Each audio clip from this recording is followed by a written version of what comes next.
Delhi gate, दिल वालों का दिल्ली गेट।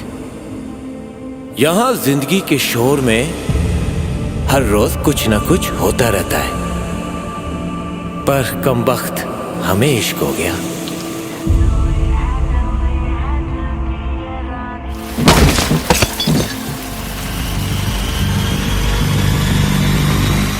क्या बदतमीजी है, क्यों मेरा रास्ता रोक रहे हो? जी इश्क हो गया आपसे।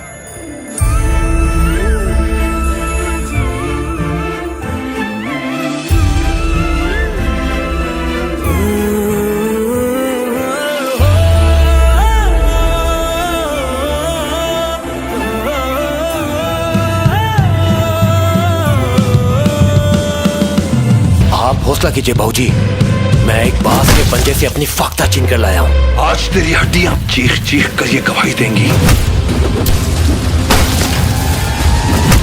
कि तेरे इश्क ने तुझे बेमौत मार दिया।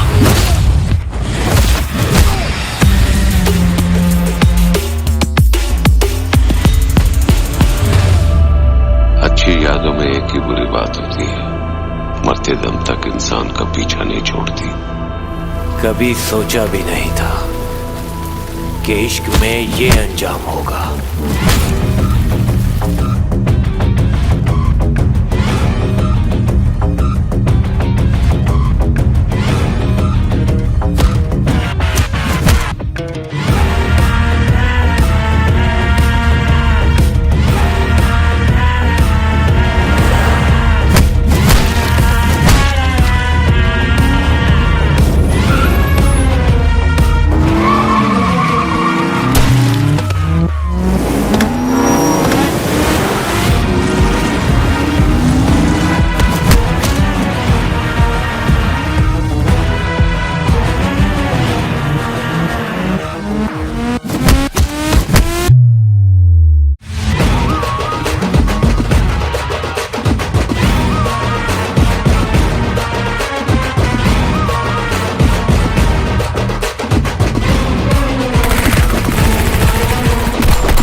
मोहब्बत की एक आदत होती है, ये खुशी देकर आजमाइश जरूर लेती है।